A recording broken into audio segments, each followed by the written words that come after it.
donné la foi. Je t'ai donné l'espérance. Je t'ai donné ma paix. Réjouis-toi. Réjouis-toi. Tu as dit, tu as dit.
Reste calme maintenant.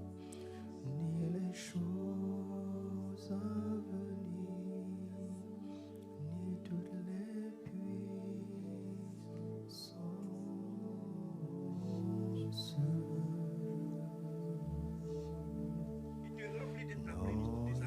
J'ai dit reste calme. C'est pas de Jésus.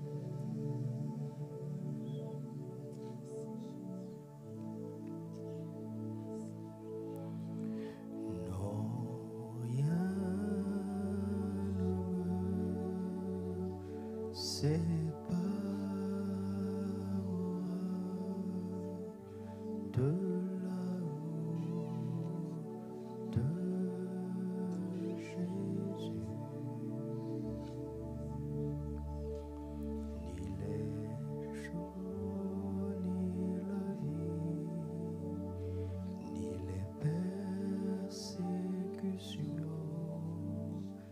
ni les dominations,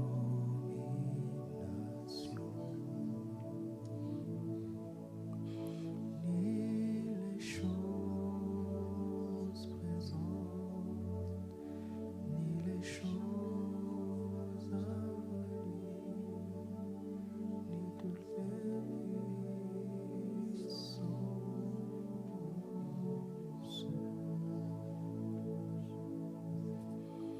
Non, rien ne me séparera de Jésus. Il nous enveloppe de son manteau d'amour.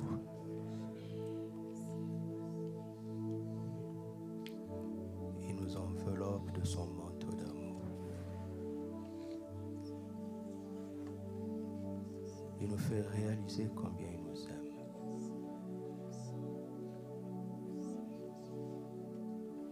Il nous remplit de la réalité de son amour.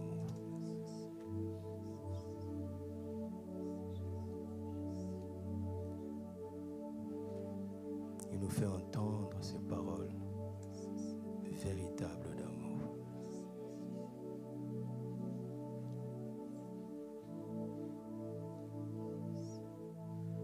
Merci au Père pour ton amour, répandu dans nos cœurs par le Saint-Esprit. C'est une réalité. Ce n'est pas une théorie. C'est une réalité. C'est une expérience réelle, véritable.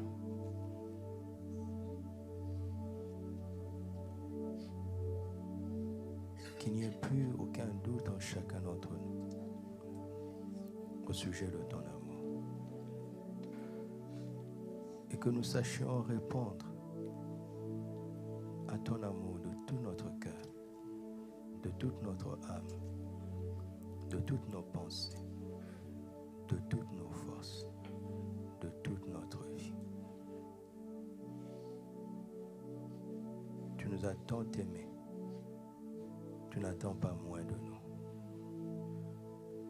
Nous aussi, nous voulons tant t'aimer. Et nous t'aimons, nous t'aimons. Nous t'aimons, Jésus. Nous t'aimons de tout notre cœur. Nous t'aimons de l'amour que tu nous as aimés, de l'amour que tu as répandu dans nos cœurs. C'est avec cet amour-là que nous t'aimons. Nous ne t'aimons pas à notre manière, nous t'aimons à ta manière. Merci de nous avoir rendus capables de cela.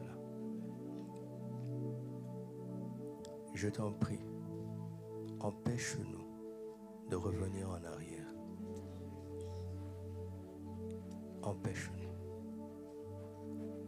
Que nous allions continuellement de l'avant.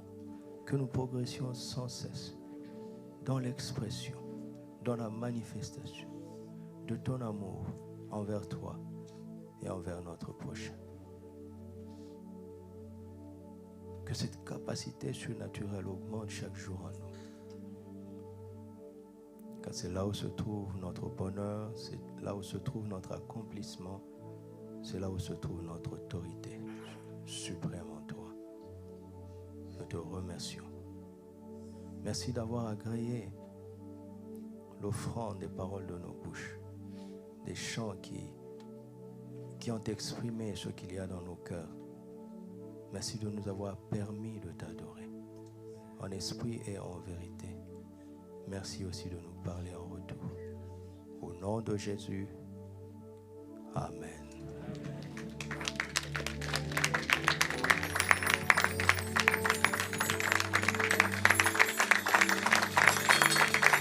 Alléluia. Gloire à Jésus.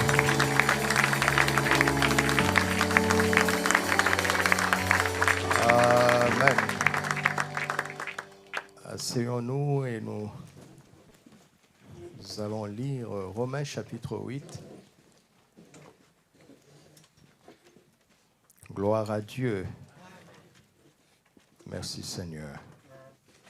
Romains chapitre 8, versets 28 à 39. Romains 8, 28 à 39. Lisons ensemble.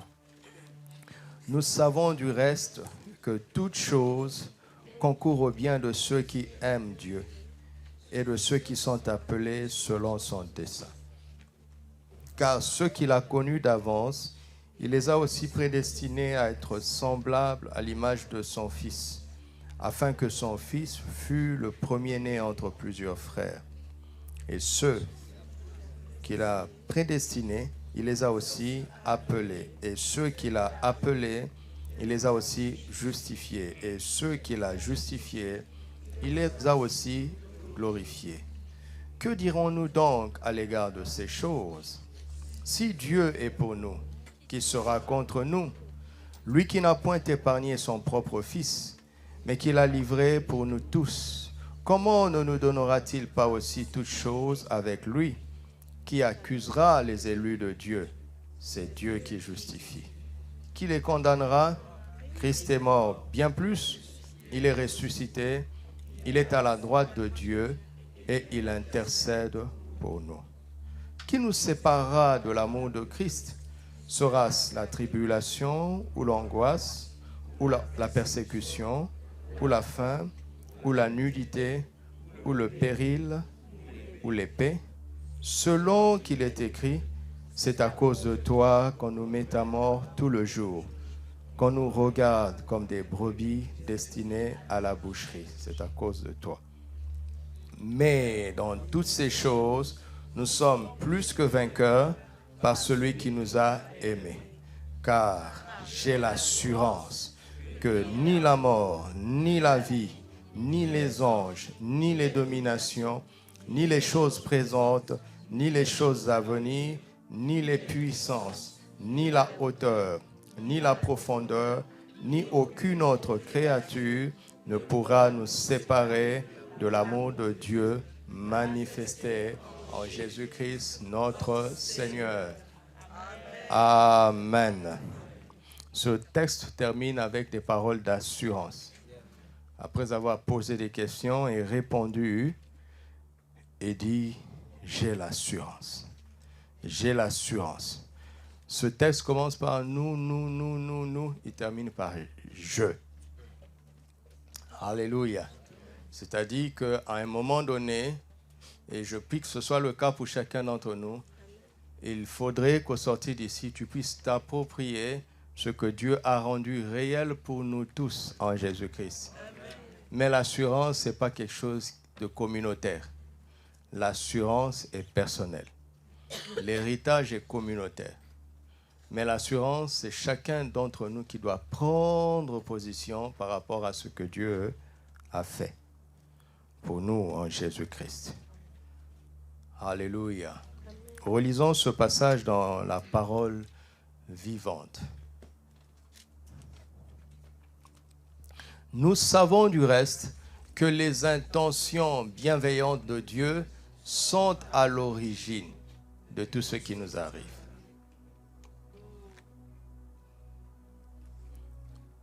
Ce sont les intentions bienveillantes de Dieu qui sont à l'origine de tout ce qui nous arrive. Dieu fait concourir toutes choses au bien de ceux qui... Car c'est conformément à son plan qu'ils sont appelés au salut. En effet, ceux que Dieu a enveloppés d'avance dans son plan d'amour, il les a aussi destinés depuis le commencement à porter son image. Il a décidé de faire d'eux ses enfants au même titre que son propre fils et de les façonner pour qu'ils lui ressemblent, afin qu'il soit l'aîné d'une nombreuse famille de frères. Ceux à qui Dieu a réservé d'avance une telle destinée, il les a aussi appelés à venir à lui. Ceux auxquels il a adressé son appel ont aussi été déclarés justes. Et ceux qu'il a fait accéder à cette justice et à cette vie nouvelle ont été revêtus de la beauté de sa sainteté. Dieu leur a accordé leur part de la gloire céleste. C'est tellement magnifique. Que dire de plus? Si Dieu se place ainsi de mon côté, qui sera contre moi? Que dire de plus? Si Dieu se place ainsi de notre côté, qui peut tenir contre nous? Il n'a même pas épargné son propre fils, mais l'a sacrifié pour nous sauver tous. Comment ne nous donnerait-il pas aussi tout ce dont il désire nous combler? Qui osera encore accuser les élus de Dieu? Dieu lui-même les déclare justes et les acquitte. Qui pourrait les condamner? Celui qui a subi la peine de la mort pour eux, c'est Jésus-Christ. Bien plus, il est ressuscité, il est à la droite de Dieu, il est assis à la droite de Dieu et il plaide notre cause. Qu'est-ce qui pourra s'interposer entre l'amour du Christ et nous? Nos soucis ou nos épreuves? Lorsque nous sommes persécutés, que nous manquons de pain, d'habits ou d'argent, est-ce parce qu'il ne nous aime plus? Quand nous sommes exposés au danger ou menacés d'une mort violente, Est-ce le signe que Dieu nous a abandonnés? Non, car l'Écriture nous rapporte cette prière. Parce que nous t'appartenons, Seigneur, nous sommes journellement en danger de mort. Parce que nous t'appartenons. Parce que nous t'appartenons. Parce que nous t'appartenons. On nous considère comme des brebis destinées à l'abattoir. Mais dans tous ces combats, celui qui nous a tant aimés est près de nous. Avec lui, nous restons et nous allons.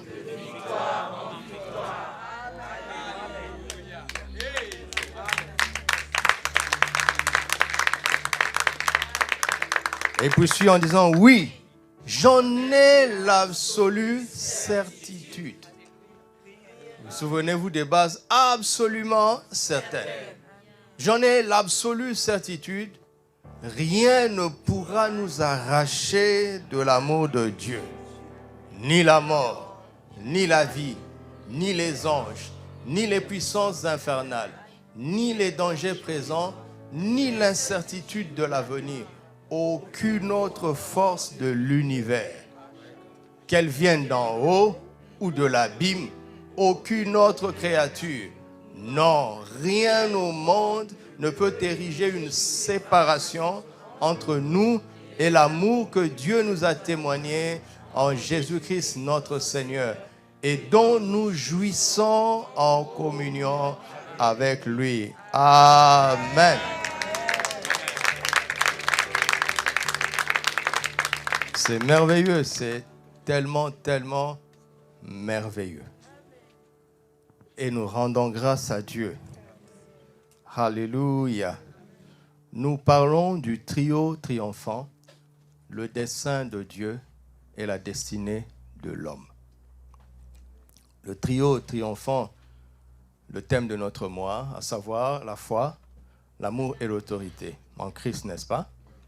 Ces trois choses-là, on les met à côté du dessein de Dieu et de la destinée de l'homme.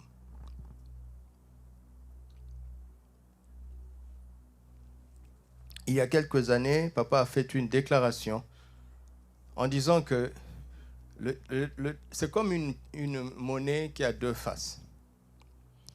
Le dessein, c'est le côté de Dieu. C'est ce que Dieu voit. La destinée, c'est le côté de l'homme. C'est ce que l'homme vit.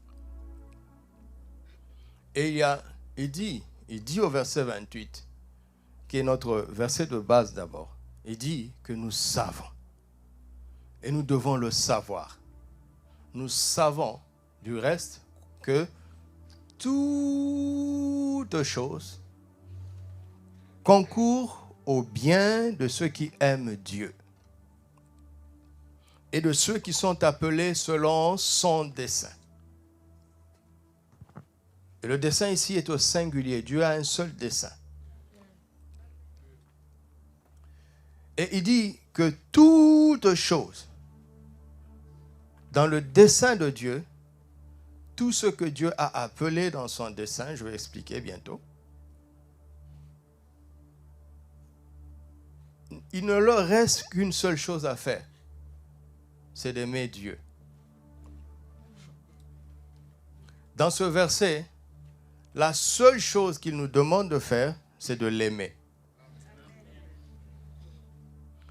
Et son travail à lui, c'est de tout faire concourir à notre bien. Que ce soit ce que nous appelons le bien ou le mal, peu importe. Si je l'aime, ça tournera toujours en ma faveur. L'histoire terminera toujours de la bonne façon. Parce que c'est Dieu qui fait concourir. Il a la capacité de le faire. Ce n'est pas mon souci. Ce n'est pas mon travail. Ce n'est pas ma préoccupation.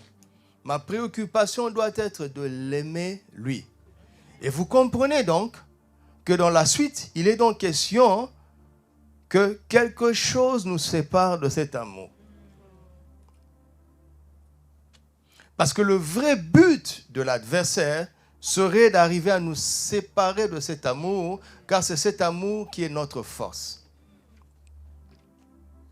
Mais sinon, le programme de Dieu est déjà fait de telle sorte que, peu importe ce qui arrive, ça finira toujours pour notre bien. Le programme est fait comme ça. Maintenant, le mot de passe pour entrer dans ce programme et bénéficier de ce plan merveilleux, c'est d'aimer Dieu. L'adversaire ne peut pas attaquer Dieu. Il ne peut pas changer le programme de Dieu. Tout ce qui lui reste dans ce verset, c'est de nous emmener à ne plus aimer Dieu.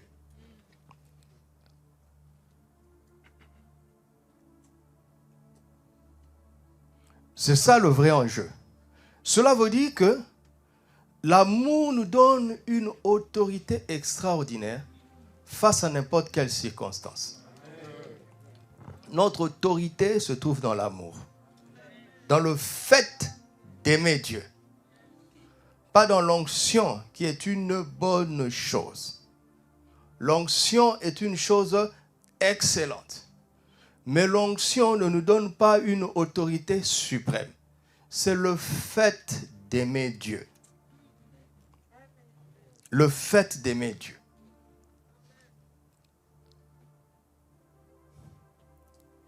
Ce n'est pas le fait de philéo Dieu, d'aimer Dieu amicalement. D'accord? Ou bien d'aimer Dieu selon notre définition du terme amour.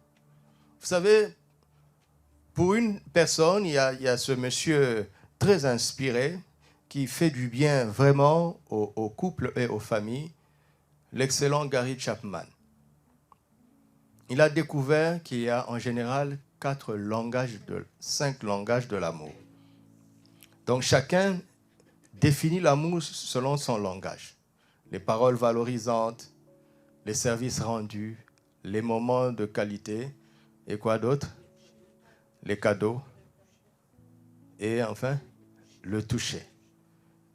Il y a des gens, si tu ne lui as jamais serré la main, si tu ne lui as jamais fait un câlin, il se dit tu ne l'aimes pas. Même si ta bouche dit je t'aime, pour lui ça ne suffit pas. Ça doit être accompagné par un toucher, une marque d'appréciation. C'est ça l'amour pour lui. Les autres, si tu ne lui as jamais fait de cadeau, tu ne l'aimes pas. C'est ça l'amour pour lui. Les autres, si tu lui fais un cadeau sans parole, ça n'a pas de valeur. C'est ça l'amour pour lui. Donc chacun a une définition de l'amour de par sa sensibilité. Mais le verbe aimer ici, ce n'est pas ta manière d'aimer. Ce n'est pas ta manière culturelle d'aimer. Ce n'est pas ta manière personnelle d'aimer. Ce n'est pas ta manière sentimentale ou intellectuelle d'aimer. C'est agapao. C'est comment Dieu aime et comment il est le seul à aimer. Alors Dieu nous dit, si tu arrives à ma agapao, toute chose concourra à ton bien.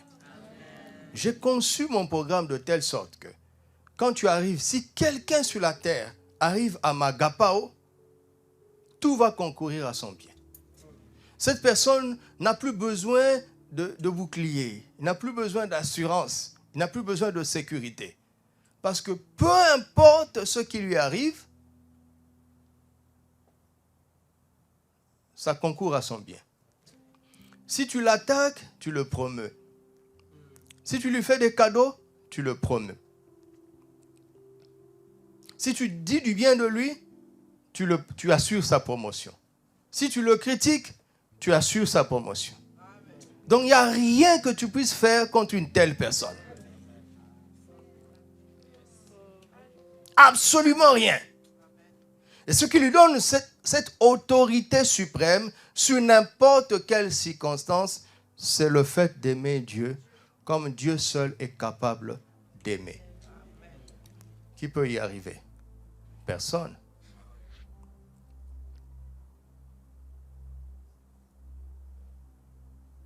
On est incapable de faire ça. Alors, puisqu'on est incapable de faire ça, nous serons des victimes des circonstances. Dieu dit oui, je le sais. Mais ceux que j'ai connus d'avance, je les ai prédestinés à être semblables à l'image de mon Fils.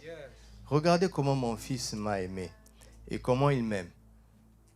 S'il y a quelqu'un sur la terre que j'ai connu d'avance, je l'ai programmé à l'avance pour qu'il ressemble à mon Fils. Et je l'ai façonné, je l'ai équipé, je l'ai formé pour qu'il parvienne à ce point-là où il va pouvoir m'aimer comme Jésus m'aime.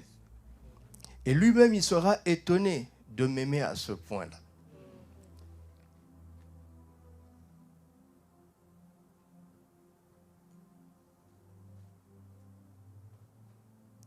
Y a-t-il ici quelqu'un que Dieu n'a pas connu d'avance?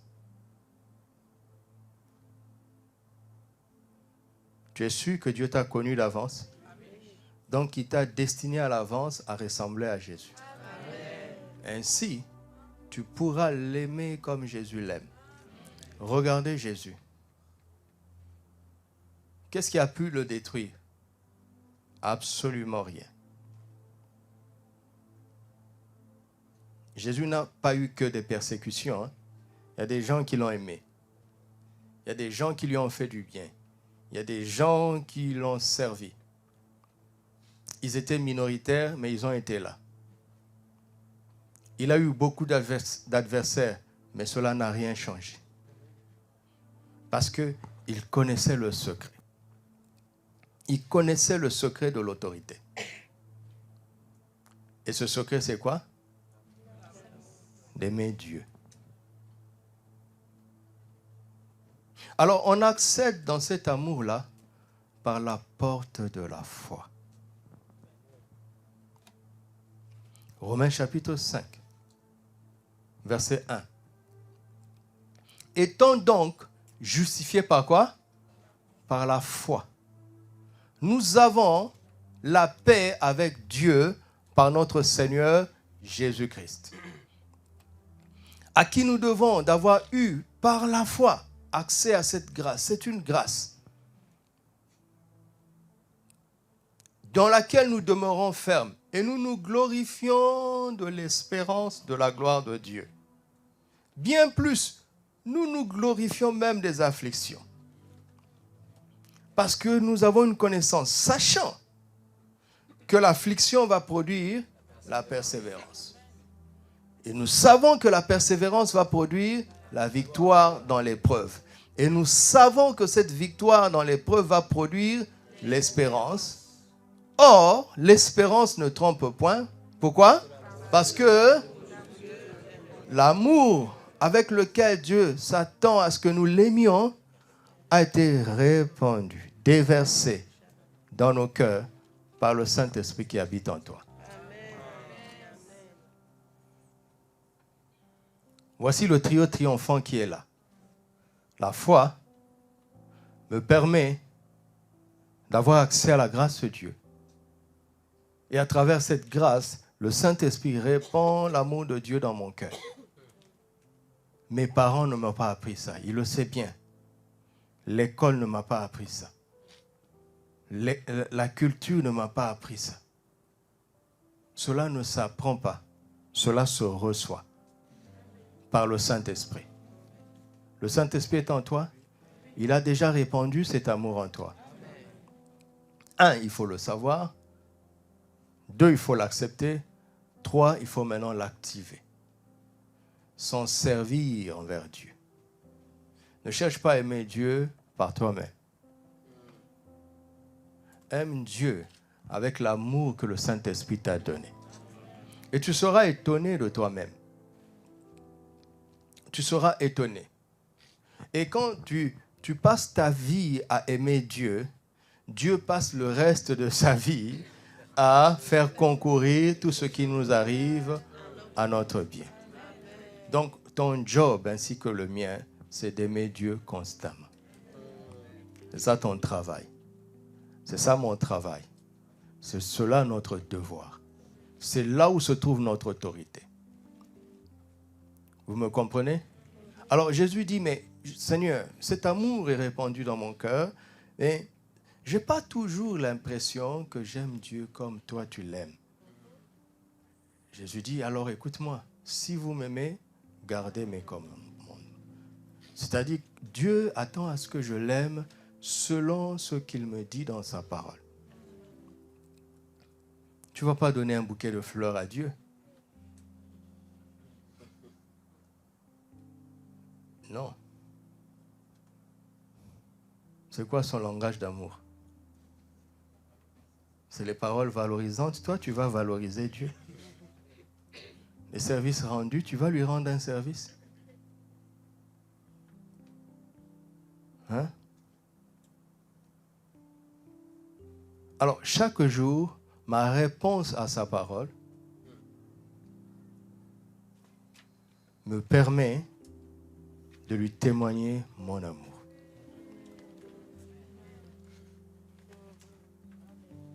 Donc je passe le reste de ma vie à méditer les Écritures, pas dans le but d'acquérir la connaissance,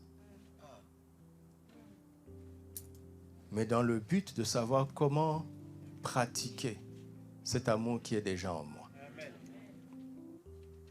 C'est pour ça que par ailleurs, dans 1 Corinthiens 8, Paul dit que la connaissance enfle, mais c'est l'amour qui édifie.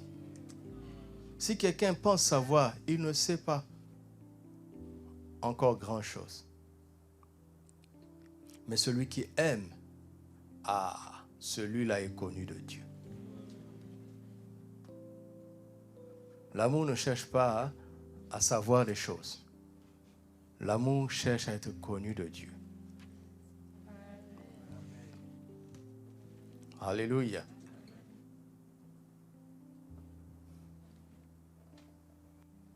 Je suis en train de tourner d'abord pour nous préparer à comprendre en fait l'idée.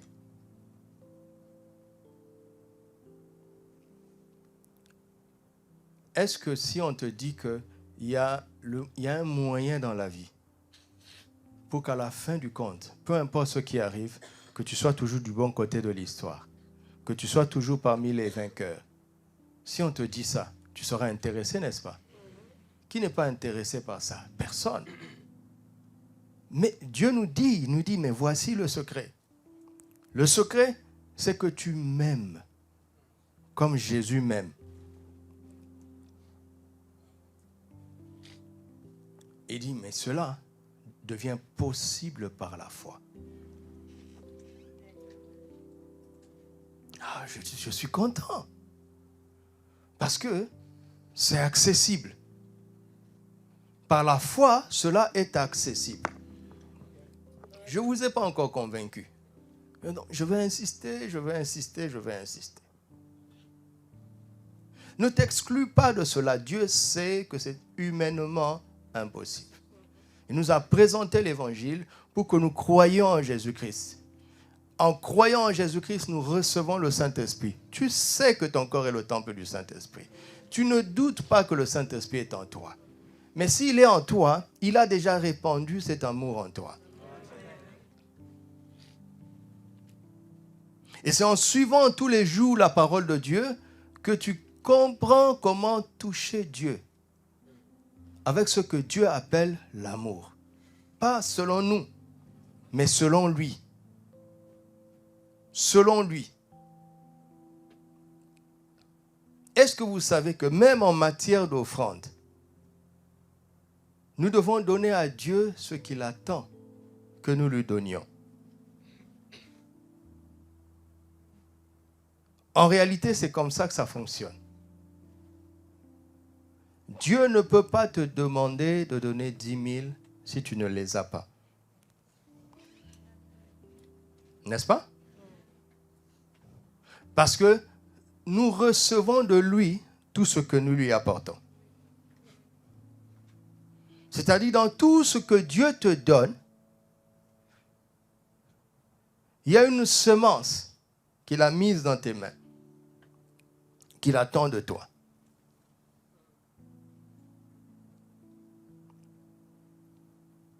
Quand ils sont sortis de l'Égypte, c'est comme cela que ça a commencé.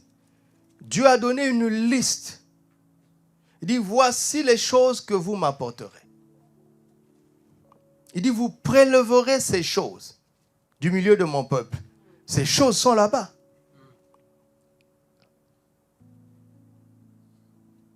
C'était pour te dire que Dieu ne peut pas te demander de l'aimer avec cet amour-là s'il ne te l'a pas donné au préalable. À chaque fois que Dieu te demande quelque chose, lève-toi, commence à danser. Ça veut dire que tu l'as. Tu l'as. Il ne peut pas te demander ce que tu n'as pas. Tu l'as, mais est-ce que tu veux donner?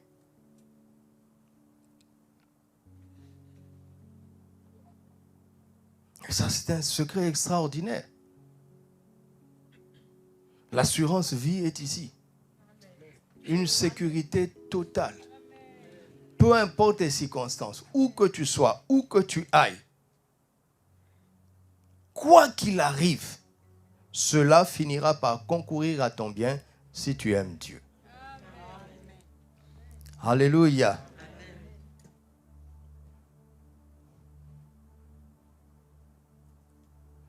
Je méditais et je me rendais compte qu'en fait, Dieu a un seul dessein et une seule destinée.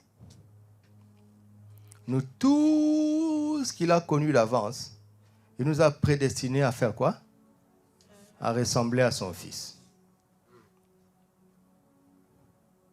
Ma destinée, ta destinée. Si ta destinée n'aboutit pas à ressembler à Christ, cette destinée-là ne vient pas de Dieu. C'est une ambition personnelle.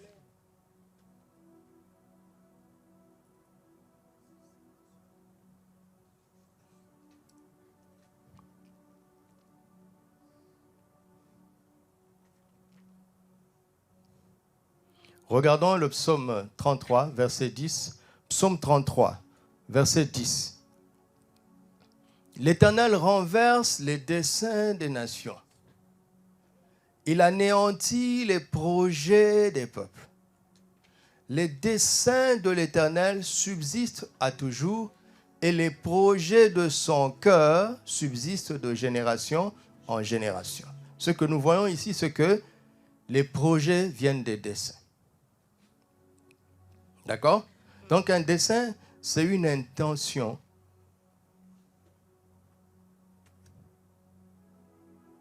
C'est l'intention profonde des projets que l'on peut avoir. Ah oui, j'ai tel projet. Oui, d'accord. Mais c'est quoi l'intention derrière ce projet?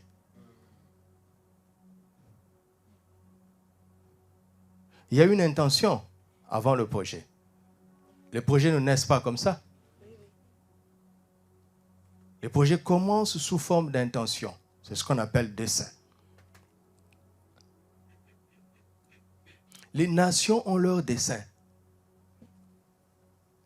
Mais elles nous présentent des projets. Pourquoi Dieu les renverse? Parce que les véritables desseins des nations, c'est de se rebeller contre le Seigneur et son oint. Psaume 2, le psaume que papa nous a donné cette année. Pourquoi les nations se liguent-elles? Pourquoi les rois de la terre se soulèvent-ils et les princes se liguent-ils avec eux contre l'Éternel et contre son oint? Les projets des nations, c'est de s'organiser de manière à résister à la venue de Jésus. Mais ils ne vous parlent pas, les nations ne parlent pas de leur dessein. Ils parlent de leurs projets.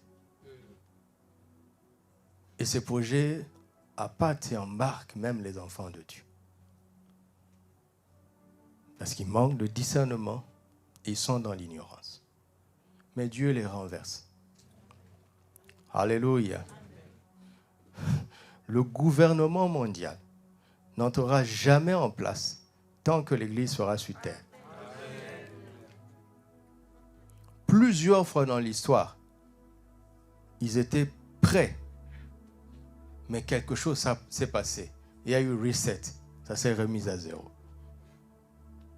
Parce que dans son amour, Dieu ne veut pas encore que son Fils vienne.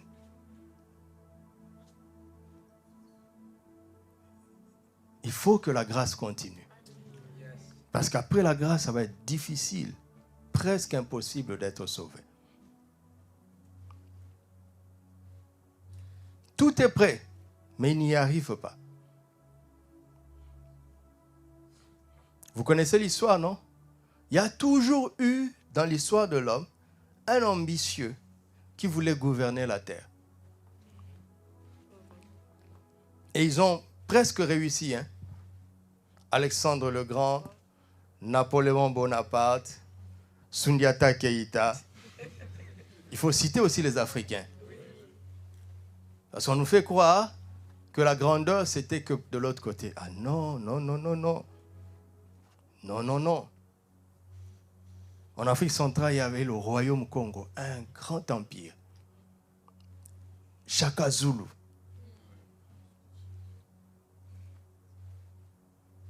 Mais, toujours, il monte, quand il atteint l'apogée, c'est le déclin.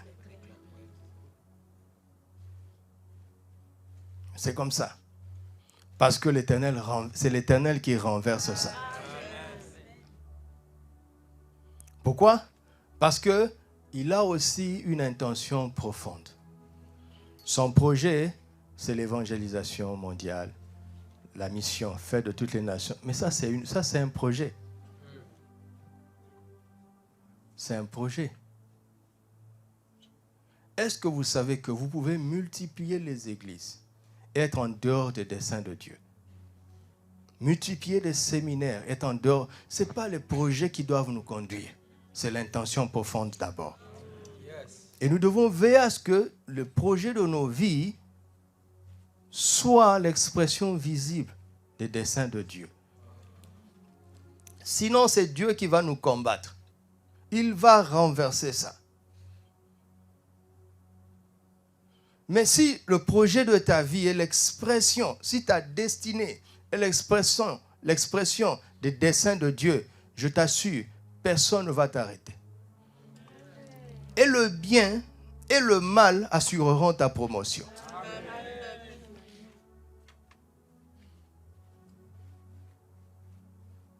Donc, revois un peu ce que tu appelles ta destinée là. Est-ce qu'elle correspond avec le dessein de Dieu? Si ce n'est pas le cas, laisse tomber. Tu perds ton temps. Parce que l'ennemi va pouvoir t'arrêter. Même Dieu lui-même va te résister. C'est une perte de temps, une perte d'énergie, une perte de tout. Vous me suivez? C'est très important.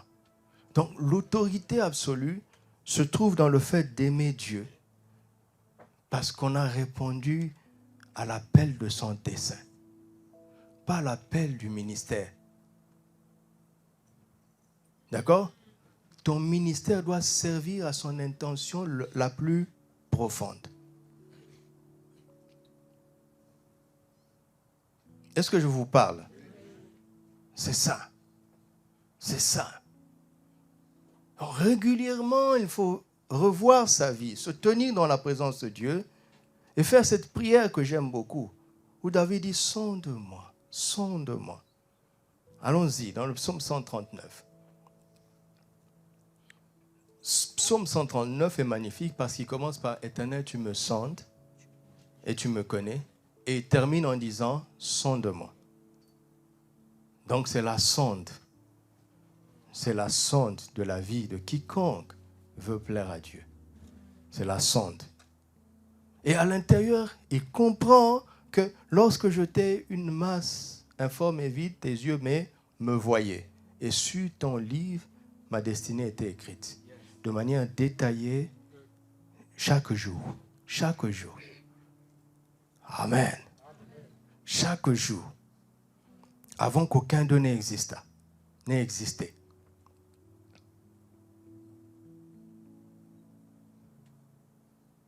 Chaque être humain qui est sur la terre possède un livre de la destinée que Dieu lui-même a écrit avec un programme quotidien.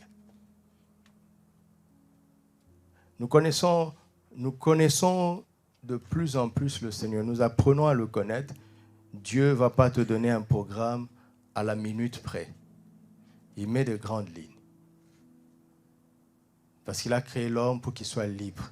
Il a donné à l'homme une sensibilité, des talents, pour qu'il ait aussi de l'espace pour s'exprimer, mais il y a un cadre. Vous entendez? C'est pour ça que le même message, le prophète l'a dit comme une prophétie, le poète l'a dit comme une chanson, l'intello l'a dit comme une épître, une doctrine. Vous comprenez? Chacun selon sa sensibilité, mais si vous lisez attentivement la Bible, c'est le même message. Dieu aime les hommes. L'homme a péché, alors, mais ce n'est pas à l'homme de payer pour son salut. Il y a un innocent qui doit mourir pour lui. C'est pour ça qu'il sacrifiait dans l'Ancien Testament, parce que ça préfigurait Jésus qui est mort pour nos fautes, par amour pour nous. J'ai résumé, mais chacun exprime ça avec sa sensibilité, les qualités, les talents, la personnalité que Dieu lui a donnée. Donc ne pensez pas que dans le livre de Dieu, il est décrit comment tu dois t'habiller, quelle couleur. Non, non, non. Dieu n'est pas comme ça. Il nous donne la liberté, mais il met des cadres. Il met des termes. Il dit, sois décent dans ta manière de t'habiller. D'accord? Sois doux dans ton comportement. Sache te reposer, mais il ne te dit pas, dodo à 18h23. Réveil à 3h18. Non, Dieu n'est pas comme ça. Dieu n'est pas comme ça. C'est pour t'aider. C'est pour t'aider, pour que tu ne sois pas tourmenté chaque jour. Quel est le programme que je dois exécuter à la lettre aujourd'hui? Ce n'est pas comme ça. Mais il y a une pensée générale pour chaque jour. Chaque jour compte. C'est pour cela que Jésus a dit, à chaque jour suffit sa peine. Chaque jour compte. Et quand tu vis comme ça, quand tu exécutes ton livre de destinée, qui a des détails quotidiens de chaque jour, le monde en face te regarde comme une brebis destinée à la boucherie. Parce qu'on te tourmente aussi journellement. Ça veut dire que de l'autre côté, le diable aussi a mis des stratégies quotidiennes pour nous tourmenter. Mais comme Dieu sait tout à l'avance, il a fait même en sorte que le tourment quotidien concourt à ton bien. Ça te met dans le repos. Vous savez, il y a des endroits quand on dit, on va prophétiser, ils vont dire, j'ai vu le diable faire ceci, j'ai vu les sorciers. Parfois, ce n'est pas faux. Ce n'est pas faux. Ce n'est pas faux. Mais ils ne voient que le négatif. Moi, je préfère voir ce que Dieu a prévu. Alléluia. J'ai vu que tu auras une panne sèche dans 2 jours. Mais j'ai vu aussi que ton réservoir est plein aujourd'hui. Que tu vas pouvoir faire le plein aujourd'hui. Ça fait que dans 2 jours, tu n'auras pas de panne sèche. Donc j'ai vu le négatif qui viendra dans 2 jours. J'ai vu le positif que Dieu a prévu 2 jours avant. Et qui va dominer sur ce négatif. Je préfère voir ce que Dieu fait. Et accessoirement, voir ce que le diable prévoit. Mais accessoirement. Il faut renverser votre mental. Renverser ça. Parce qu'il en sera fait selon ta foi. Tu m'entends? Oui.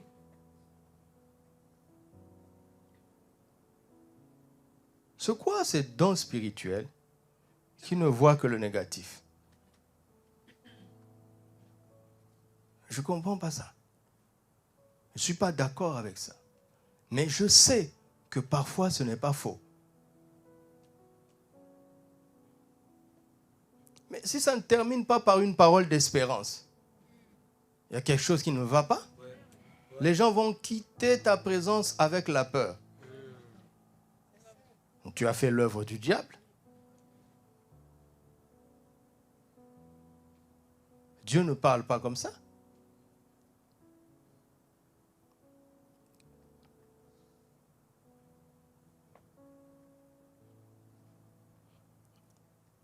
Aimons Dieu avec l'amour qu'il a déjà répandu dans notre cœur. Vous m'entendez? Écoutez-moi. Les enfants de Dieu échouent parce qu'ils veulent y arriver par eux-mêmes. C'est ça notre erreur. C'est ça notre erreur. Laissons Christ exprimer son amour au travers de nous. Ce n'est plus nous qui vivons, c'est Christ qui vit en nous. Laissons-le aimer le Père au travers de nous. Et tu seras étonné de toi-même. Tu seras étonné. Tu seras étonné des choses pour lesquelles tu auras un dégoût instantané. Tu seras étonné de ta capacité à abandonner certaines habitudes. Parce que Christ ne peut pas avoir cette habitude-là. Tu seras étonné, tu seras étonné. Et j'aime dans ma vie quand je suis étonné. Ça veut dire que ce n'est plus moi. Ce n'est plus moi qui vis. Quelqu'un d'autre m'épate dans ma propre vie. Je deviens spectateur de ma vie. Je dis, mais qu'est-ce qui m'arrive? Alléluia. Alléluia. J'arrive pas encore à rentrer dans le sujet. Je tourne pour saisir tout le monde. Je veux que tu acceptes ça. Tu n'auras plus besoin d'être inquiet. Le mal, mais ça concourra à mon bien. Ça concourra à mon... C'est écrit. Tu ne vis plus pour éviter les choses. Tu vis pour aimer Dieu. C'est écrit.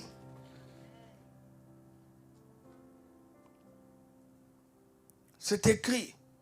Voici l'autorité que l'amour nous donne par la foi. Voici l'autorité que l'amour nous donne par la foi. Voici l'autorité que l'amour nous donne par la foi. Tu ne seras plus victime dans cette vie. Tu seras un vainqueur. Un plus que vainqueur. Tu ne subiras pas. Qu'il y ait un dictateur dans ton pays, c'est son problème. Qu'il y ait un bon gouvernement, un mauvais gouvernement, c'est leur problème. Qui est-ce que vous allez voter? Il travaillera pour mon bien. Même quand ils vont travailler contre moi, c'est en travaillant contre moi qu'ils sont en train de travailler pour moi sans le savoir.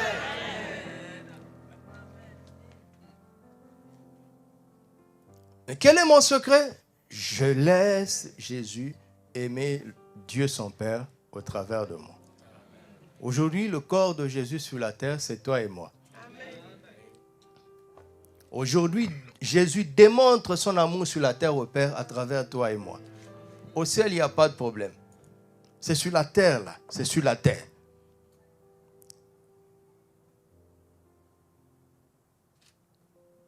C'est nous que Christ a pour pouvoir aimer Dieu sur la terre.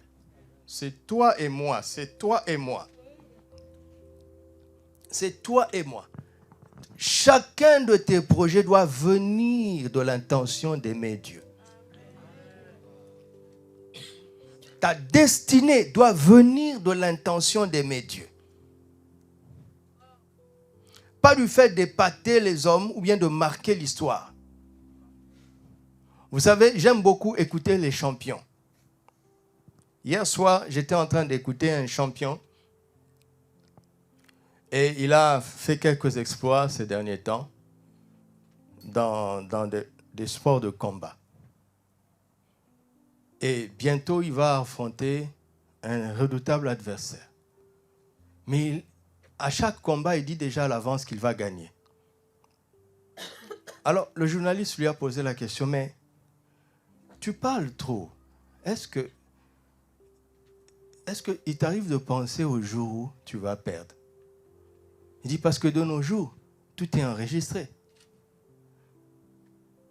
Il dit, ce n'est pas dans mon état d'esprit. Je ne conçois pas que je vais perdre. Il est peut-être prétentieux, mais j'entends quand même le secret de son succès. Il dit, je ne monte pas dans le ring en me disant, est-ce que, et si jamais, jamais. Il dit jamais. Et puis il poursuit maintenant plus tard, il dit, c'est pour ça que je m'entraîne très dur. À chaque fois que l'idée de la défaite arrive, je vais m'entraîner. Alors, il n'est pas champion pour rien. Vous savez quoi? Il n'est pas le plus musclé. Techniquement, il n'est pas le meilleur. Mais il dit, c'est là. C'est là.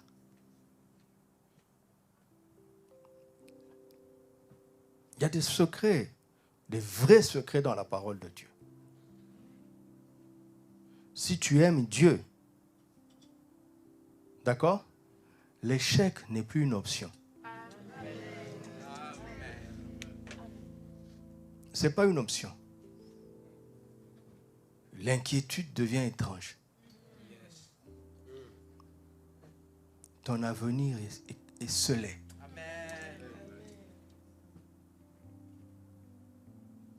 Même quand les pires choses arrivent, tu ne sais pas comment, mais tu sais comment ça va se terminer.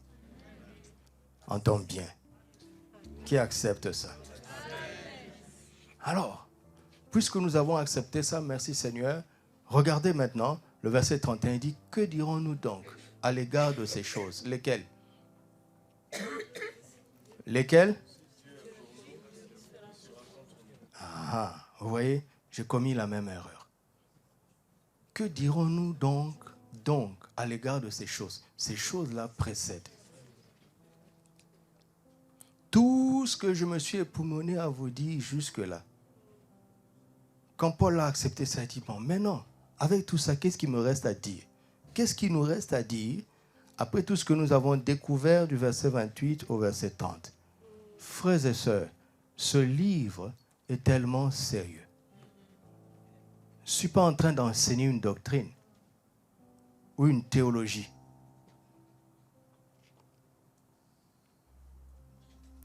Ouais, c'est pour ça que j'ai mis beaucoup de temps depuis le début. Si tu as accepté ce qui est dit au verset 28, alors Paul dit, à partir du moment où tu as accepté, qu'est-ce qu'il te reste à dire? Et Paul, pourquoi tu poses cette question? Il dit, fais-moi confiance, fais-moi confiance. Regardons le verset suivant, le verset 33. Qui accusera les élus de Dieu? Verset 34, qui les condamnera? Donc Paul pose des questions, n'est-ce pas? Que dirons-nous donc? Qui accusera? Qui condamnera? Qui accusera les élus de Dieu? Qui les condamnera? Et au verset 35, il dit, qui nous séparera? Vous pensez qu'il parle comme ça pour rien? Vous pensez qu'il parle comme ça pour rien? Il est en train de dire que si tu as accepté le verset 28, si tu as accepté le verset 28, il reste 4 choses à régler. Pour qu'à la fin de ta vie, ou bien chaque jour, tu puisses dire, j'ai l'assurance, j'ai l'assurance, j'ai l'assurance. Il y a des choses à régler. Il faut savoir se poser de bonnes questions dans la vie. Que dirons-nous donc à l'égard de tout ça? Quand je considère tout ça, qu'est-ce qu'il me reste à dire? Est-ce que je dois me taire? Il dit, si tu oses te taire, quelqu'un t'accusera. Parce qu'il voudra te condamner. Mais la condamnation est un projet. Mais le dessein derrière ce projet, c'est de te séparer de ce qui fait ta force, l'amour de Dieu. Quand les gens t'ont condamné, ils n'ont pas fini leur travail. Ils sont les instruments du diable. Mais l'intention profonde du diable, c'est de t'enlever ce qui fait ta force. Vous m'entendez? Et ce qui fait notre force, c'est quoi? L'amour de Dieu.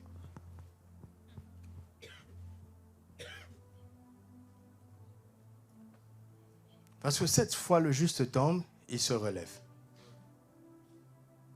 Satan a de l'expérience pour ça. Il sait que le juste va se relever.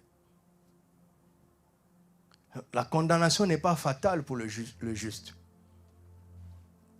Il va se relever. Mais il dit, si j'arrive à le séparer de l'amour de Dieu, il dit, là, il ne va plus se relever. Tu m'entends? Même Samson s'est relevé. Les cheveux ont poussé. Parce qu'il a fallu que Samson puisse croire que Dieu ne l'a pas rejeté. Et qu'il puisse dire, Seigneur, si tu pouvais me donner la force cette fois-ci. Il a cru en la miséricorde de Dieu. Et ça a fonctionné.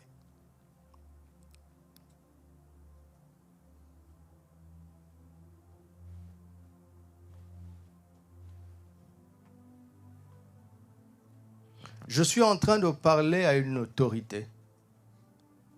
À une personne qui a autorité sur n'importe quelle circonstance. Et je suis en train de lui dire, maintenant que tu as compris ça, tu dois savoir faire face à 4 genres de personnes. Si vraiment tu as accepté Romains 8, 28, tu dois savoir faire face à 4 genres de personnes. Je les ai appelés 1, le parleur, 2, l'accusateur, 3, le condamnateur ou le juge, ça existe en français, condamnateur, et enfin le séparateur. Je fais ça pour que ce soit facile à retenir. 1, le parleur, 2, l'accusateur, 3, le condamnateur, et 4, le séparateur.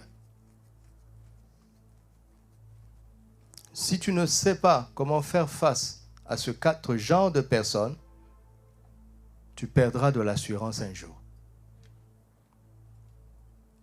Et une autorité qui doute n'a pas d'impact.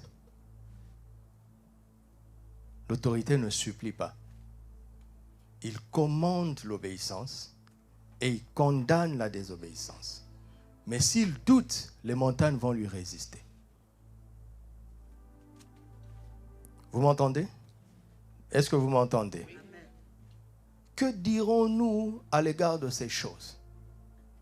Qui accusera les élus de Dieu? Qui les condamnera? Qui nous séparera?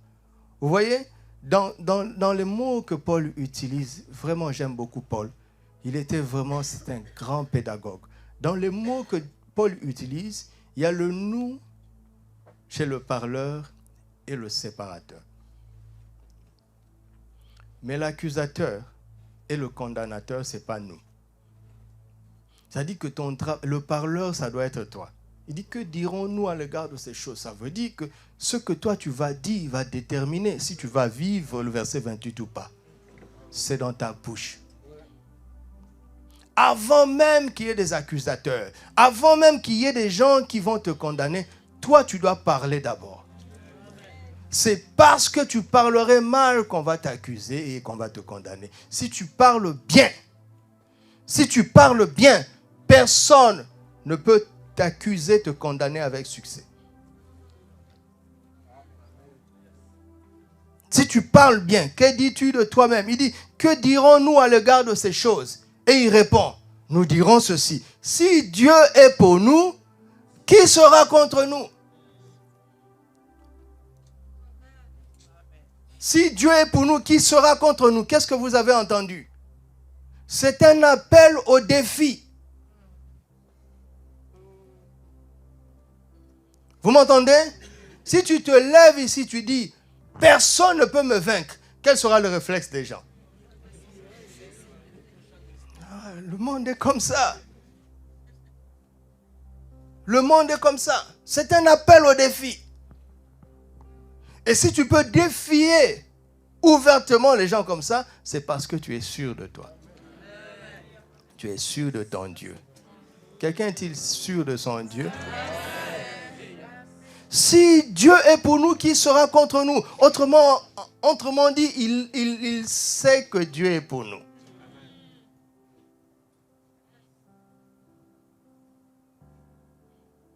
Il n'y a pas de peut-être. Il sait que Dieu est pour nous. Si Dieu est dans mon camp, comment est-ce que je vais faire pour échouer? Expliquez-moi un peu. Imaginez ça un peu. Dans notre équipe nationale, il y a Dieu lui-même. Donnez-nous la coupe. Mais c'est fini. Donnez-nous la coupe. Mais si Dieu est dans leur équipe nationale, donnez-leur la coupe. On peut être qualifié par repêchage et être champion d'Afrique.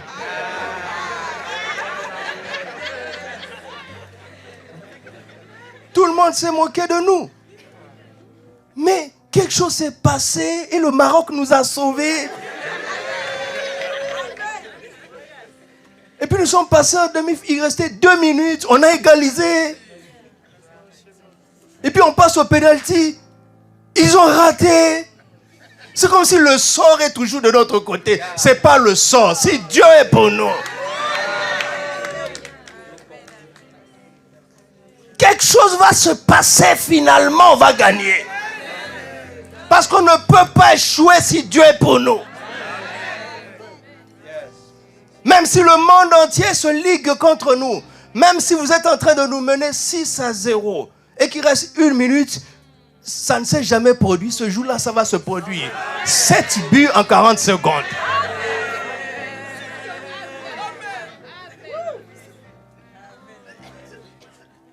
Et quand on nous demande, mais comment vous avez fait? Nous-mêmes, on est étonnés. C'est comme si on était porté par quelqu'un. C'est comme si le sort, tout était en notre faveur. Il y a un être invisible qui travaille. Il est invincible. Il est tout puissant. Il est omniscient. Il est éternel.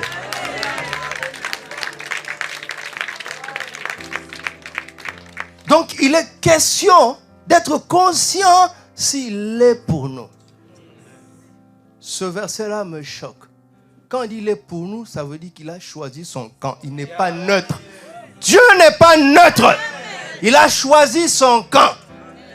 Et il est venu dans notre camp. Je dis, mais non, ça ne marche pas comme ça, Dieu. Il dit, avant que Jésus ne vienne, ça ne marchait pas comme ça. Regardez Josué. Avant d'affronter Jéricho, il voit le chef de l'armée de l'Éternel. Il dit, je suis le chef de l'armée de l'Éternel. Je viens maintenant. Josué se prosterna. Et l'ange a accepté. À chaque fois que l'ange accepte, c'est Jésus. C'est la manifestation de Dieu. Aucun ange n'accepte qu'on se prosterne devant lui. C'est le diable et les démons qui acceptent. Et Josué pose la question, es-tu des nôtres ou de nos ennemis? Il lui a donné 2 options, n'est-ce pas? Quelle a été sa réponse? Il répondit, non. Non à la première option, non à la deuxième option. Il dit, mais écoute-moi, je suis le chef de l'armée de l'Éternel, j'arrive maintenant. Josué a découvert qu'il y a 3 camps. Il y a leur camp, il y a le camp de l'ennemi, il y a le camp du chef de l'Éternel. L'enjeu, c'est quoi? C'est de le rejoindre. Et qu'est-ce que lui fait? Il se prosterne. C'est fini. C'est là où il a gagné. Dans sa chambre. Dans le lieu secret. C'est comme ça que tu pars en vainqueur pour vaincre chaque matin. Si tu commences à ses pieds. Parce que tu as choisi le camp qui ne perd jamais. Mais quand Jésus est venu, l'histoire a changé. C'est pour ça que les Josué sont étonnés. 1 Timothée chapitre 2, verset 5. Il y a maintenant un seul intermédiaire, n'est-ce pas, entre Dieu et les hommes. Qui? Jésus qui il est qui? Homme. Vous êtes en finale, c'était encore... La Côte d'Ivoire a joué contre qui? Voilà. Vous êtes en finale Côte d'Ivoire, Nigérian et l'arbitre est ivoirien. On n'accepte pas ça, n'est-ce pas? Dieu, lui, l'a accepté. Il dit, entre vous et moi, l'arbitre, c'est mon fils, mais pas en tant que Dieu, en tant qu'homme. Il est de notre côté. C'est pour ça que Paul dit, mais si Dieu est pour nous, si tu sais ça, l'échec n'est plus une option. Seigneur, ouvre-leur l'esprit. Comment tu parles maintenant? C'est ça. Que dis-tu à l'égard de ces choses? À l'égard de tout ce qui arrive là, que dis-tu? On ne t'a même pas encore accusé. On ne t'a même pas encore condamné. Si tu as mal parlé, c'est fini. C'est pour ça que papa a embrayé maintenant sur le parler en langue. Vous comprenez? Nous avons besoin de plusieurs semaines pour comprendre ce que lui dit en 3 jours. Comment est-ce qu'il va passer de la foi, de l'amour au parler en langue? À cause de ce verset. Si tu as mal parlé, tu n'as même plus besoin qu'on t'accuse. Tu n'as même plus besoin qu'on te condamne. C'est fini. Il n'y a plus rien à faire. Et pourtant, tu as été programmé pour que tout concourt à ton bien.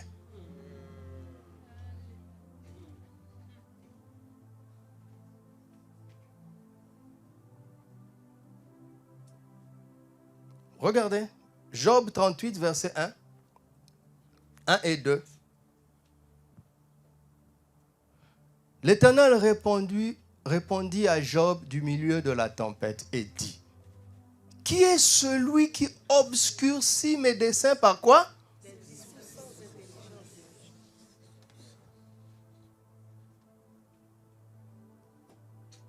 Tes propos viennent mettre l'obscurité sur mes desseins.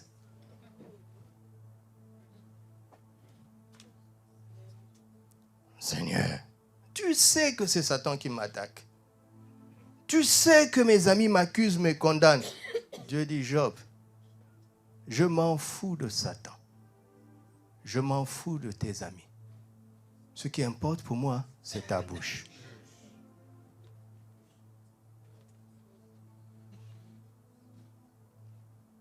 Tu m'entends? Est-ce que tu m'entends? Waouh, Seigneur. Seigneur.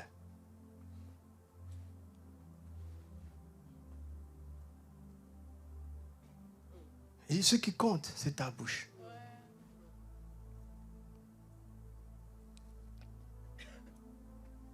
Quel est ton discours quotidien? Vous savez, quand l'ennemi nous accule, qu'est-ce qu'il cherche? Que nous disions ce qu'on ne devrait pas dire. Il nous accule pour ça. Parce que nous avons autorité sur lui. Il a dit par ailleurs dans Isaïe 54, toute langue qui s'élèvera en jugement contre toi, tu feras quoi? Tu la condamneras. Toi. Tu es au-dessus des juges de la terre.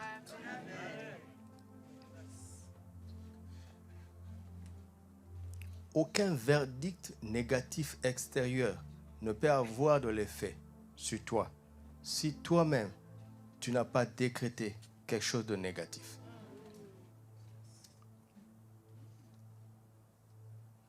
Hé, Seigneur. Romains 8, 28 n'est pas un jeu. Il dit, il n'y a pas de plaisanterie dans ma bouche. Ce que j'ai dit, je l'ai dit. Mais est-ce que vous avez compris comment ça fonctionne?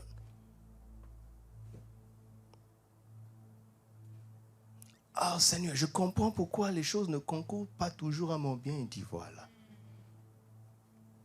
C'est le verset 31.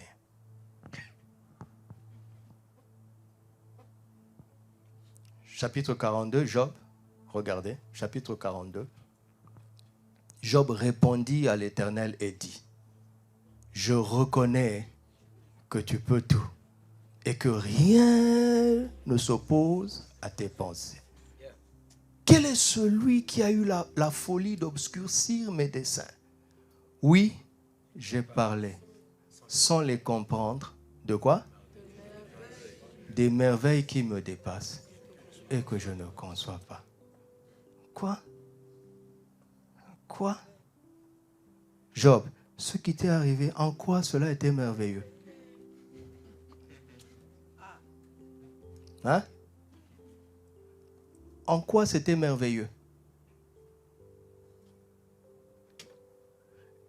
Job dit, quand je parlais sans comprendre, je parlais mal. Maintenant que j'ai compris, je récapitule. C'était des merveilles. Juste que ça me dépassait. Job. C'est Satan en personne qui a attaqué ta fortune, qui a attaqué ta famille. Il dit oui, c'est merveilleux.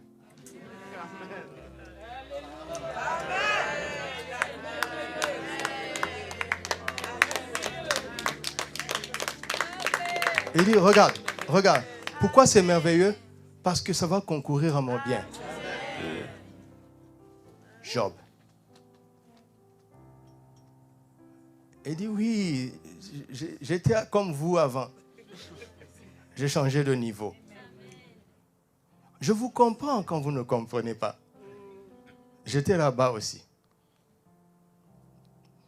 Regardez en quoi c'est merveilleux. Verset 4. Écoute-moi et je parlerai, je t'interrogerai et tu m'instruiras. Quand ça chauffe là, pose la question au Seigneur en toute confiance. Au lieu de te lamenter.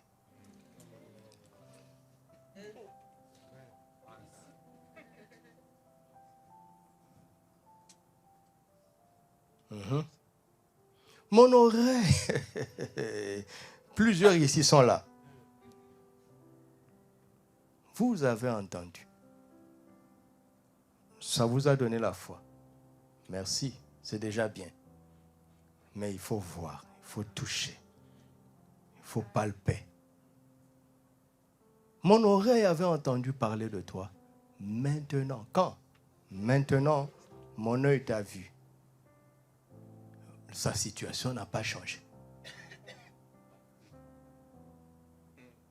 Sa situation n'a pas encore changé. Mais il a vu les desseins de Dieu.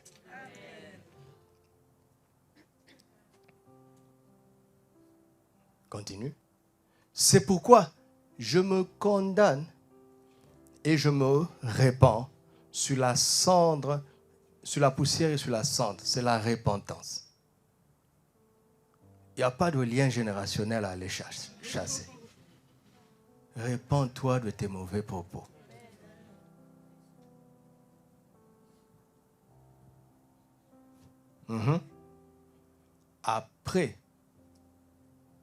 Après tout ça maintenant, après que l'Éternel eut adressé ces paroles à Job, il dit à Eliphaz de Théman, ma colère est enflammée contre toi et contre tes deux amis, parce que vous n'avez pas, vous aussi, ils s'attaquent aussi à leur langue. Vous n'avez pas parlé de moi avec droiture, comme l'a fait mon serviteur Job. Prenez maintenant 7 taureaux, 7 béliers. Allez auprès de mon serviteur Job et offrez pour vous un holocauste. Job, mon serviteur, priera pour vous. Seigneur éternel, tu parles de Job là qui a des tessons, qui est malade, qui a tout perdu. C'est de ce Job là dont tu parles et dis oui. Il va prier pour vous. Seigneur, c'est nous qui sommes en position de l'aider matériellement.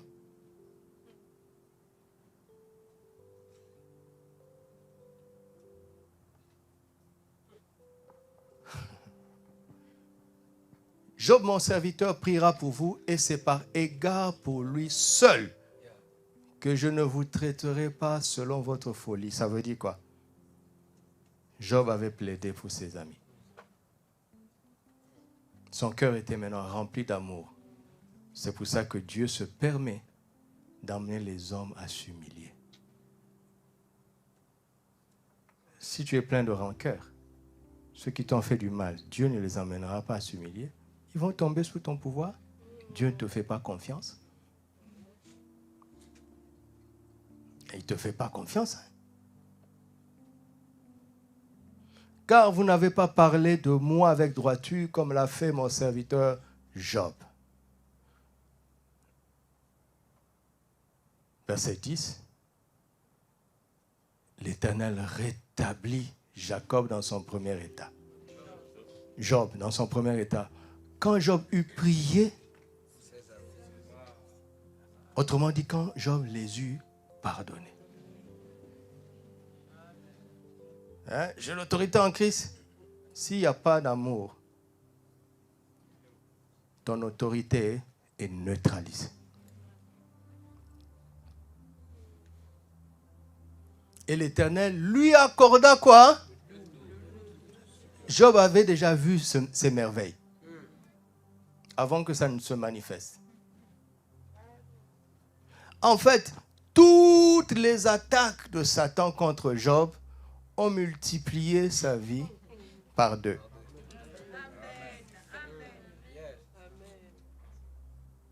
Si Satan l'avait su, il n'allait pas attaquer Job.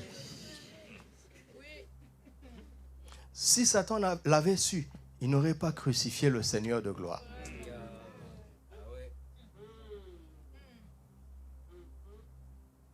Tu comprends ça? Donc quand les gens disent du mal de toi, qui te critiquent injustement, aie pitié d'eux. Ils sont aveugles des desseins de Dieu.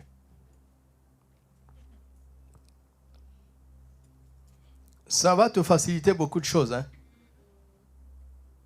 Il y a des situations où tu n'auras même plus besoin de pardonner parce que tu n'es même pas affecté. Quelqu'un me comprend? Amen. Tu n'es même pas affecté. Voici ton ami qui vient, qui a décidé de te trahir. Tu es au courant. Tu es au courant, hein? Et en plus, il vient t'embrasser. Exécuter sa trahison par un baiser. Mais tu vas le gifler. Tu vas dire, mais c'est pas parce que... Enfin, je savais. Mais c'est pas parce que je n'ai rien fait que tu faut abuser quand même. Reste là-bas. Non. Jésus dit, mon ami. Il joue pas au théâtre. Je suis venu pour mourir. La maladie ne peut pas me tuer. Les démons ne peuvent pas me tuer. Mais comment je vais accomplir le dessein? Personne ne m'a aidé comme toi, Judas.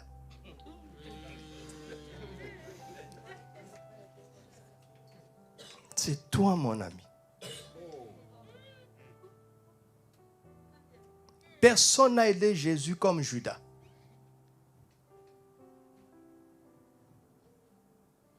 Et ça a mis des charbons ardents sur la tête de Judas. Au lieu de se repentir, il s'est pendu. Mais Pierre a renié Jésus. Ça a mis des charbons ardents. Lui, il s'est repenti.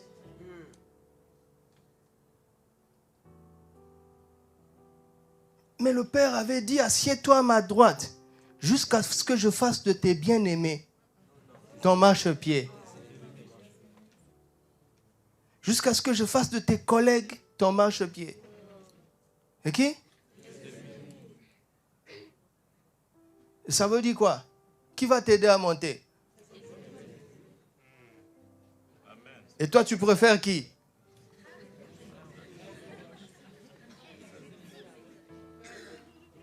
Je vais renverser ça pour vous aider. Nous sommes des amis. Tu fais quelque chose de reprochable. Je viens, je te caresse dans le sens du poil. Donc, je me comporte en ami dans ton erreur. Je t'aime pas. Mais si je viens te dire, ça, c'est pas bien. Si tu n'arrêtes pas, je veux dire au pasteur. Et tu te fâches, tu me salues plus. Je suis content. Parce que c'est comme ça que je veux t'élever. J'ai refusé d'être ton ami dans l'erreur. Et si tu as un ami comme ça, c'est lui que tu dois embrasser. Et si tu as aussi un ennemi au vrai sens du terme, lui aussi tu ne dois pas le détester. Soyez les imitateurs de Jésus. Quelqu'un veut imiter encore Jésus? Tu sais ce que ça implique? Tu dois embrasser Judas. Et il lui dit, moi j'en ai pas. Tu vas en avoir bientôt.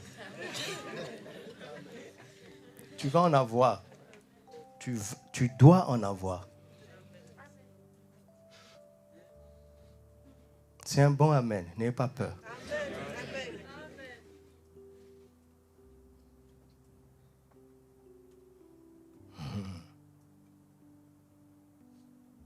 Mais regardez Jésus. Que dirons-nous à l'égard de ces choses? Il est à la croix. Il sait, si Dieu est pour moi, qui sera contre moi? Mais Père, pourquoi tu m'as abandonné? Tu vois, interroge-moi et je t'instruirai.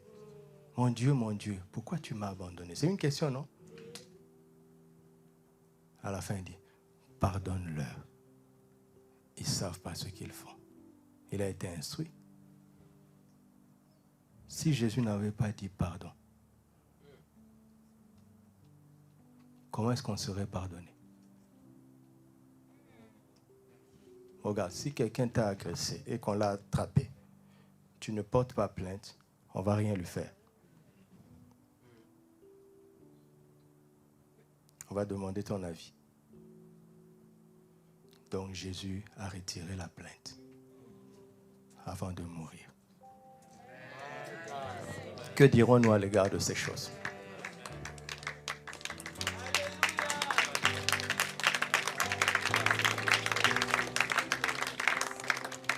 Vous voyez, j'ai passé la nuit avec ce texte. Quand j'ai senti que c'est ça le message, je dis, Seigneur, toi et moi, nous savons que je connais le verset 28. Mais je veux voir. J'avais entendu parler. Je veux voir. Vous voyez, je vous raconte un film maintenant. C'est pas de la blague. Qu'est-ce que tu dis à l'égard de ces choses?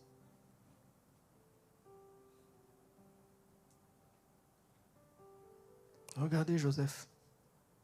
Je pense qu'on va s'arrêter là. On va s'arrêter dans que diras-tu, hein? C'est l'accusation, vous savez. Regardons, on va répondre aux questions. Hein?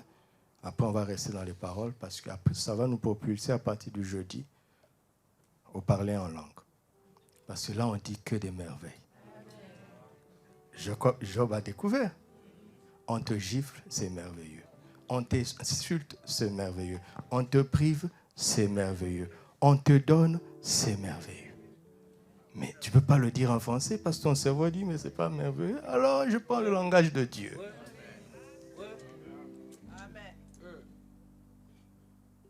Regarde, qu'est-ce qu'on doit faire avec les accusateurs? Verset 33. Qui accusera les élus de Dieu? Tu n'as pas besoin de répondre. C'est ce que Paul dit. C'est Dieu qui justifie. Quand tu as déjà bien parlé, tu n'as plus besoin de répondre. Vous savez comment ça se passe dans un procès? Tu es convoqué dans un procès. Donc l'accusation détaille les griefs. On te reproche ça, ça, ça, ça. Ça, ça, ça. On dit parole à la défense. Paul dit quoi?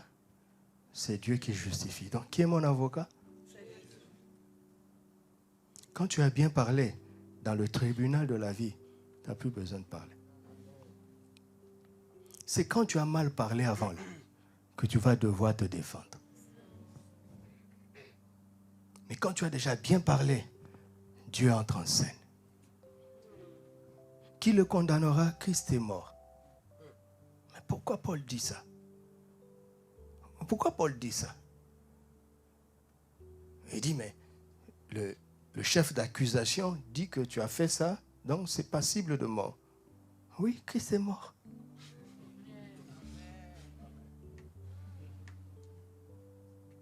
C'est pas toi qui réponds. on t'accuse, Dieu te justifie. Le procureur argumente, il dit, mais non, votre honneur ne peut pas justifier. Voici les preuves, parce qu'au début, parce que c'est un jeu, hein. Vous savez, quand on accuse quelqu'un, on ne donne pas toutes les preuves pour l'amener à faire un parjure ou bien à mentir. Et puis, il donne des preuves au compte-gouttes. Vous savez comment ça se passe, non? Vous savez, non? Donc, le procureur a des preuves. L'avocat dit non, il est justifié. Le juge dit d'accord, le procureur dit non, voici les preuves.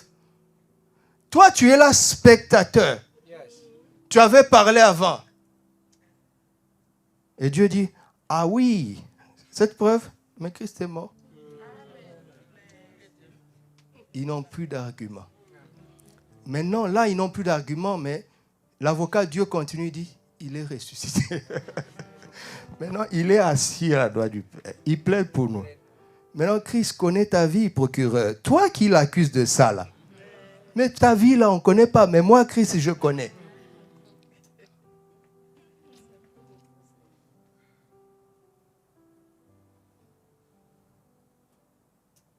Alors, il dit, mais qui nous séparera de l'amour de Dieu? Il commence à citer des situations difficiles. Je dis, ah Seigneur, mais je n'avais jamais vu ça. Il ne me demande pas de tenir bon dans la foi. Il me demande d'avoir l'intelligence pour comprendre que si tu manques du pain, si tu as faim, le but, ce n'est pas que l'adversaire, ce n'est pas qu'il veut te priver de faim, de pain. Il veut t'emmener, toi, à te séparer de l'amour de Dieu. Autrement dit, à accepter l'idée que Dieu ne t'aime plus. C'est pour ça qu'il ne te donne plus le pain. Ce projet-là cache un dessein. Donc, si Dieu t'aime parce qu'il te donne du pain, alors Dieu aime plus les païens que toi. Tous ces païens-là, ces pétrodollars-là. Mais ce sont les enfants chéris de Dieu. Donc, il y a quelque chose qui ne va pas. Quand tu arrives là, tu ne sais même plus si tu dois encore demander le pain, si tu dois prendre l'autorité. Tu commences à dire Dieu m'aime. Pourtant Dieu m'aime. Pourtant Dieu m'aime. Dieu sait qu'il m'aime. Mais tu n'as plus de vêtements. Pourtant Dieu m'aime. Personne ne t'aide, non? Oui. Pourtant Dieu m'aime. Parce que je connais l'intention cachée. Finalement, Satan a dit, laissez-le tomber. Allons troubler quelqu'un d'autre. Tu comprends ça? Mais quand tu pries comme un enfant, Seigneur, ça chauffe. Seigneur, ça chauffe. Vous le savez vous-même dans la vie. Dans la vie, au début, on demande, on demande. Après, on travaille, on travaille. Celui qui travaille a des choses qu'il ne demande plus. Donc, tu dois apprendre à travailler spirituellement. À travailler ta confiance à l'amour de Dieu. Et tu sors de là en disant, j'ai l'assurance. Je dis, mais le frère a perdu la tête. Non, non, non. J'ai vu les merveilles. Vous ne les avez pas encore vues. Si tu fais ça, qui va te vaincre? Il dit, même la mort ne va pas te vaincre.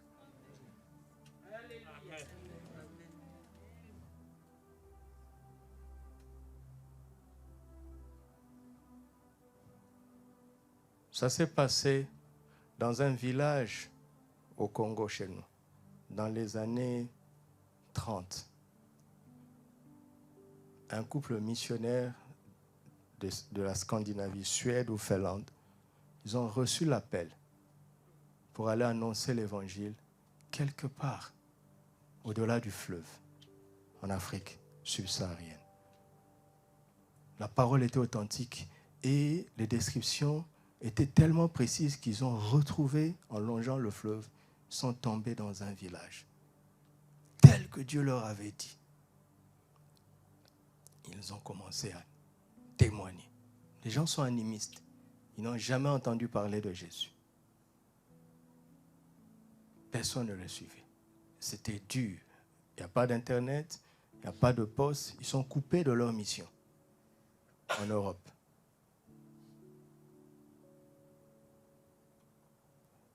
Et ils avaient des petits-enfants. Le palu a tué déjà un enfant. Mais ils persévéraient. Personne ne recevait Jésus. Et le palu a tué la maman.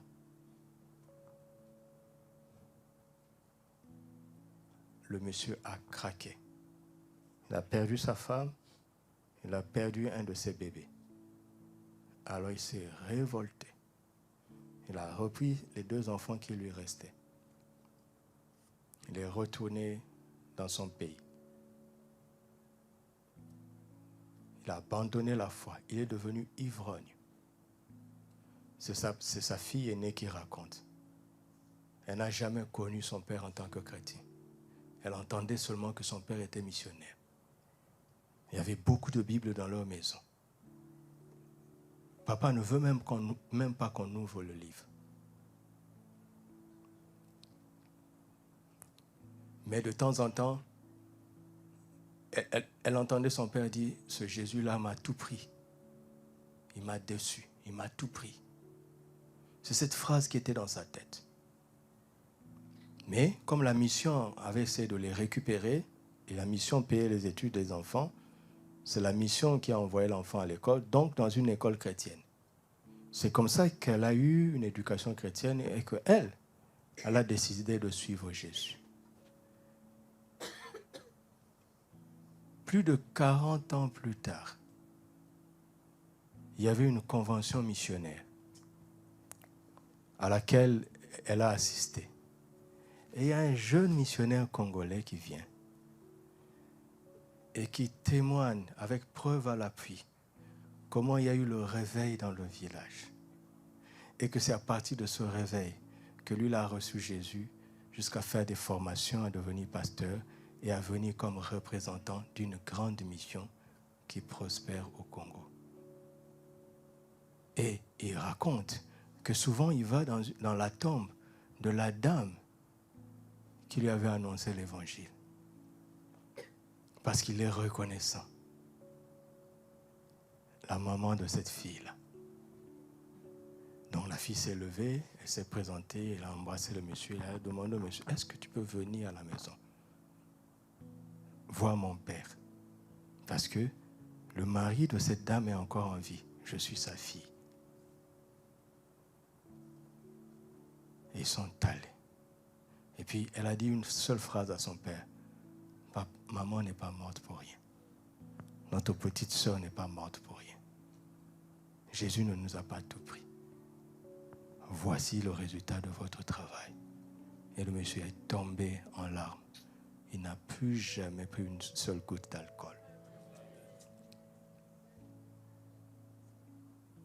Ça a servi. Mais lui, il ne voyait pas les merveilles derrière ces souffrances-là. Il ne voyait pas. Je t'en supplie, n'attends pas le ciel pour voir ces merveilles. Parce que je t'assure qu'au ciel, tu vas voir que tout ça a été merveilleux. Mais ce n'est pas le but de Dieu. Dieu ne veut pas que tu vois ça trop tard. Il dit que ce n'est pas les morts qui le louent. Ce sont les vivants. Des paroles merveilleuses doivent sortir de nos bouches, de nos vivants sur la terre. Tu m'entends? Ne parle plus mal. Peu importe ce qui arrive. Dieu est pour nous. Personne ne peut être contre nous. C'est nos yeux qui ne comprennent pas. Mais nous avons confiance en lui. Personne ne nous accusera. Personne ne nous condamnera. Personne ne nous séparera de cet amour. Il m'aime. Mais il ne nous aime pas à notre manière. C'est ça le problème. Il ne parle pas ton langage d'amour. Parce que ton langage est un amour inférieur. Il parle son langage à lui. C'est un langage parfait. C'est un amour parfait. Tu m'entends? Est-ce que tu m'entends? Il t'aime, il m'aime, il nous aime. Tu ne dois pas simplement l'accepter. Tu dois en être convaincu. J'ai l'assurance que rien ne peut me séparer de cet amour. Personne n'a ce pouvoir. Tu m'entends? Personne n'a ce pouvoir. Personne n'a ce pouvoir. Personne n'a ce pouvoir. Jeudi, nous allons voir comment le parler en langue va nous amener à réaliser des choses, pas par un chemin intellectuel, mais par le chemin de la révélation. Et quand on est édifié, ça devient clair. Mais par le chemin de la révélation. Parce que le chemin de l'intelligence ne peut pas comprendre. Il ne peut pas faire des connexions. Non, ce n'est pas possible. Ce n'est pas possible. C'est incompréhensible. Mais il nous a donné son langage à lui pour échapper aux limitations de l'intelligence qui est pervertie, contrôlée par le diable. Les pensées des hommes sont contrôlées par le diable. Le langage des hommes est pollué par le diable.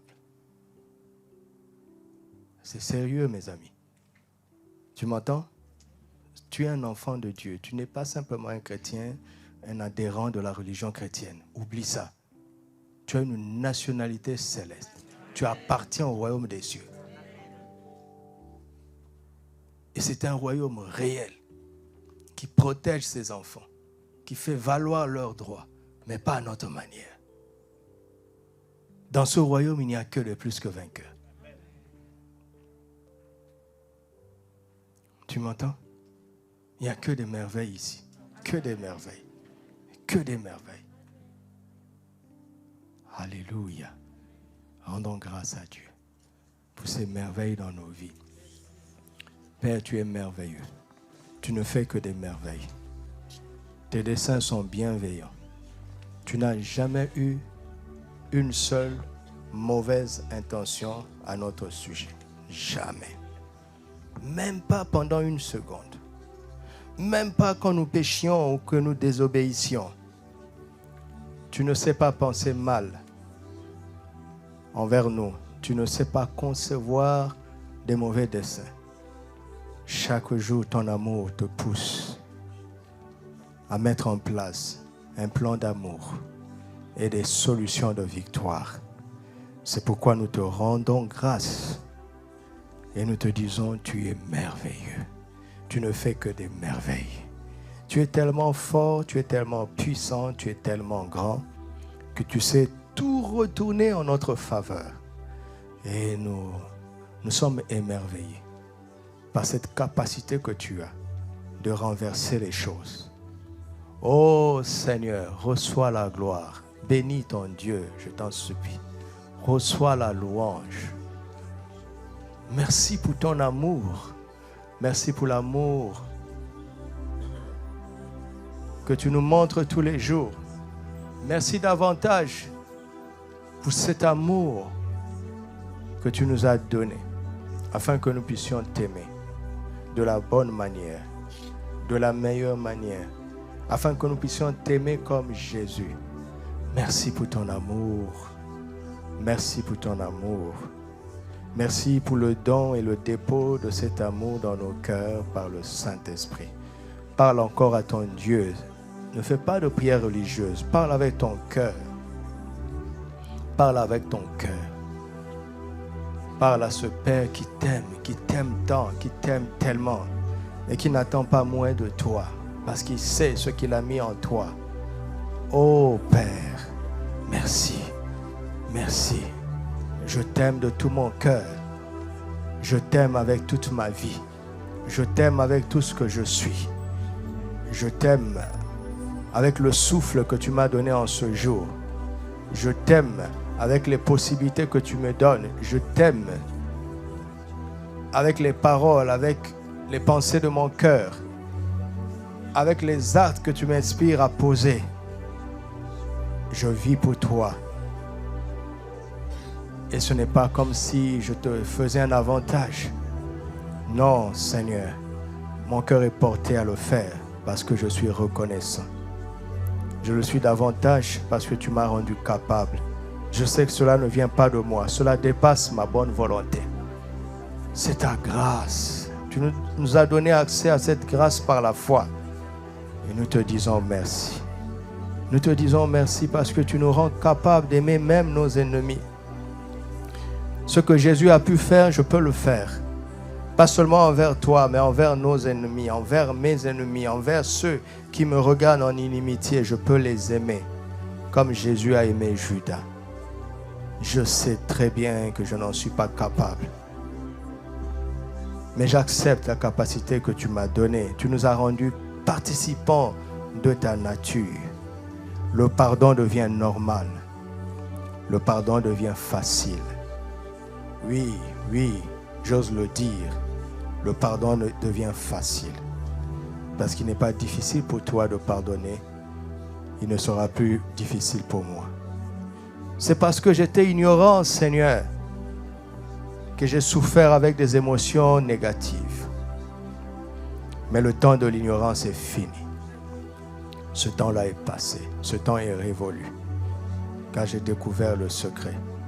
Tant que je suis dans l'amour, je suis invincible. Je suis avantagé. Alléluia. Gloire à ton Saint-Nom. Gloire à ton Saint-Nom. Gloire à ton Saint-Nom. Quelqu'un doit se repentir des paroles qu'il a dites sans intelligence. Des paroles que tu as dites sans intelligence. On obscurci le dessein de Dieu. Et on retardait ce que Dieu avait commencé à faire. Retire ces paroles. Répands-toi devant le Père. Et la lumière va revenir. Et la course reprendra là où elle s'était arrêtée. Parle au Seigneur. Parle au Seigneur. Pour toi-même.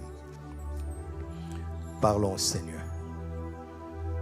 Esprit de repentance, agis en ce lieu. C'est toi qui convaincs de péché. Agis en ce lieu. Agis avec la foi que tu donnes pour que cette obscurité-là ne soit plus. Au nom de Jésus. Au nom de Jésus. Ma bouche, c'est pour célébrer le Seigneur maintenant. Ma bouche, c'est pour proclamer ses merveilles. Ma bouche, c'est pour proclamer ses merveilles. Au nom de Jésus. Alléluia. Dieu est pour nous. Personne ne sera contre nous avec succès.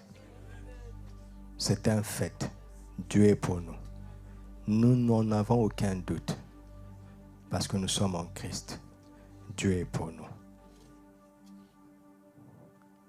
C'est pourquoi au nom de Jésus maintenant, je condamne toute langue qui t'accusait et qui te condamnait. J'annule ces paroles ainsi que leurs effets. Je le fais à ta place et pour toi, parce que je me tiens dans mon office. J'ai ce pouvoir-là par la grâce de Dieu. Jusqu'à maintenant, j'annule. Et à partir de maintenant, c'est à toi d'assumer tes responsabilités. Toutes les accusations qui parlaient contre toi sont annulées au nom de Jésus. Toutes les condamnations qui étaient prononcées contre toi sont annulées au nom de Jésus. Toutes les tentatives mises en place pour t'emmener à douter de l'amour de Dieu sont annulées au nom de Jésus. Je dis ces choses sont annulées au nom de Jésus. Au nom de Jésus. Depuis je ne sais quand jusqu'à maintenant, le sang de Jésus passe maintenant.